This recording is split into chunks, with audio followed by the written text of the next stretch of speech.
Commission President Ursula von der Leyen unveils EU Ocean Pact at UN Oceans Conference. Ukraine and Russia have begun a new prisoner exchange after a second round of direct talks in Istanbul. Commission President Ursula von der Leyen unveiled on Monday the EU Oceans Pact at the United Nations Ocean Conference in Nice. Hosted by France, the conference brings together some 60 countries in a joint effort to protect oceans. We need to protect ocean health and its resources. I mean, we often speak about the fact that the rainforests are our green lungs. If this is the case, our oceans are our veins and our arteries. We cannot live without them. And everything which is flowing through our arteries and our veins, the water, is essential to survive. The strategy will revise several EU laws related to maritime areas. It should also boost the competitiveness of the maritime industry with a new plan for the sector. Von der Leyen also promised that €1 billion would be allocated for 50 projects around the world for scientists and the conservation of oceans.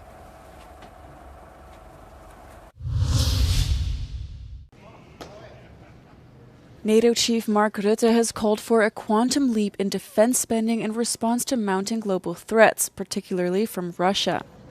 Speaking at Chatham House after meeting with UK Prime Minister Keir Starmer, he said that a 400% increase in air and missile defence is needed to counter these threats. Starmer has pledged to increase British defence spending to 2.5% of gross domestic product by 2027 and to 3% by 2034. Russia could be ready to use military force against NATO within 5 years. 5 years. Let's not kid ourselves. We are all on the eastern flank now. The new generation of Russian missiles travel at many times the speed of sound. The distance between European capitals is only a matter of minutes. There is no longer east or west. There is just NATO.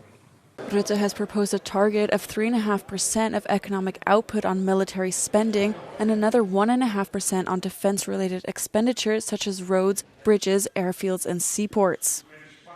Most NATO members have already pledged a substantial increase in military spending, and Rutte said he is confident the alliance will agree to the 5% target at its summit in The Hague in 2 weeks.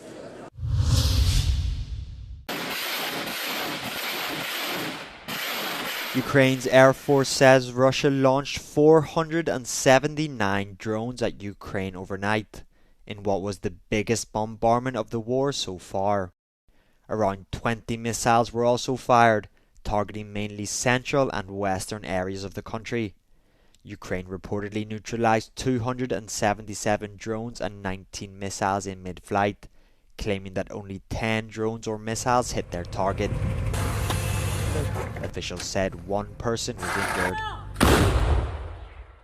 A recent escalation in aerial attacks has coincided with a renewed Russian battlefield push on eastern and northeastern parts of the front line. Ukraine's President Volodymyr Zelensky said late on Sunday that in some of those areas, quote, "the situation is very difficult," but provided no details. So far, 2 recent rounds of direct peace talks between Russian and Ukrainian delegations in Istanbul have yielded no significant breakthroughs.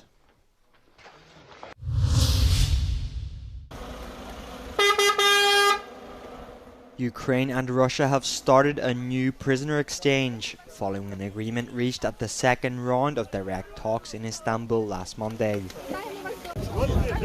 Ukrainians are coming home from Russian captivity, Ukrainian President Volodymyr Zelensky said in a statement.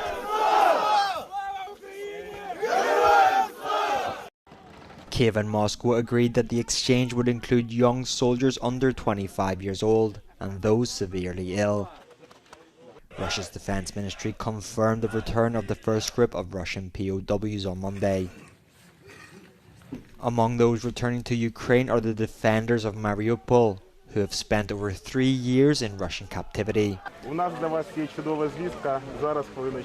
Both sides have also agreed to exchange the bodies of fallen soldiers.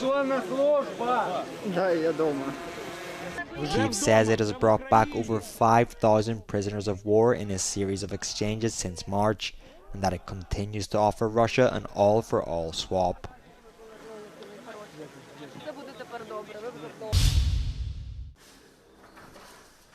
A referendum in Italy on easing access to citizenship and boosting worker protection failed due to low turnout.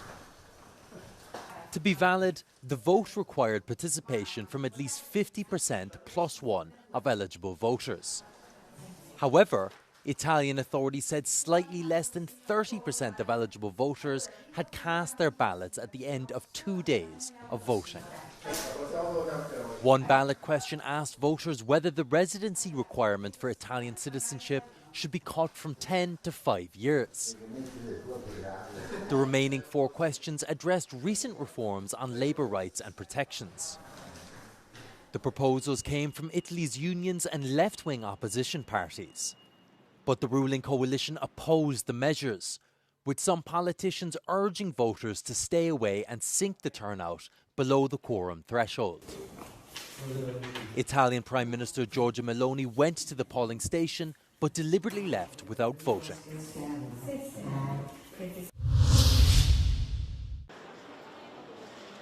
Donald Trump's travel ban on 12 countries went into effect on Monday. The United States president banned travel to the U.S. by citizens of 12 countries and restricted access for those from 7 others. He had announced the ban last week, citing security concerns. The ban comes as part of Trump's escalating crackdown on immigration that has often pushed the limits of executive power and clashed with federal judges trying to restrain him. Groups that provide aid and resettlement help to refugees denounce the ban. They say the policy is not about national security, but instead sows division. In his first term in 2017, Trump had similarly issued an executive order banning travel to the U.S. by citizens of 7 predominantly Muslim countries.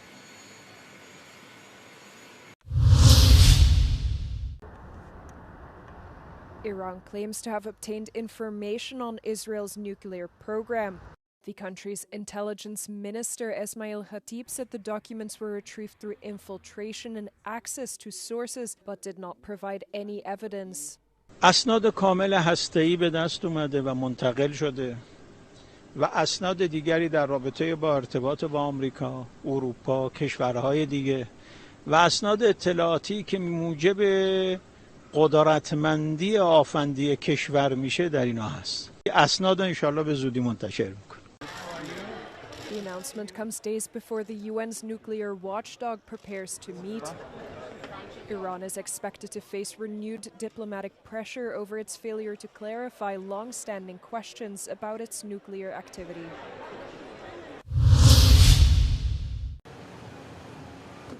Cleanup began after dozens of residents in the Swiss canton of Valais were evacuated following a mudslide. Caused by heavy rainfall, the mudslide tore away an emergency bridge in the area, meaning a pedestrian and cycle path is the only thing linking 2 rural villages. Déjà, on est bloqué parce qu'on ne peut plus accéder aux autres villages et il y a les gens qui descendent du bus qui veulent monter jusqu'à Lourtier, ils ont 40-45 minutes de marche. Un peu compliqué. On est venu voir déjà le chantier en cours, voir à quoi ça ressemble de près, parce que hier on était en face et on a vu des rochers descendre du sommet. Et puis, The debris flooding the area since last week's storm carries wood, mud and large stones. Locals will be relocated elsewhere for an indefinite period, according to local officials. This year, arrivals to Greece by air will be up by roughly 7%. However, the increase will mainly concern Athens and Thessaloniki. Other Greek islands, particularly in the Aegean, seem to have reached their limits on how many visitors they can accommodate. This is fueling renewed discussions on whether restrictions should be placed on the creation of new accommodation in the most popular destinations. Θεωρώ λοιπόν ότι πρέπει να μπει ένα φραγμό στην ανάπτυξη των κλινών κάθε επίπεδου ξενοδοχείας, είτε Airbnb είτε πεντάστερο. Επειδή και το ειδικό πολεοδομικό βρίσκεται σε εξέλιξη, εμείς ζητούμε να μην υπάρχουν ζώνες τουριστικής ανάπτυξης. Μετά τη συνεχή άνοδο των τελευταίων 3 ετών, ο αριθμός των τουριστών το 2025 στα ελληνικά νησιά αναμένεται να παραμείνει στα ίδια επίπεδα με πέρυσι. Η τουριστική βιομηχανία παραδέχεται ότι προκειμένου να αυξηθεί ο αριθμός των τουριστών πρέπει πρώτα να υλοποιηθούν κρίσιμες υποδομές.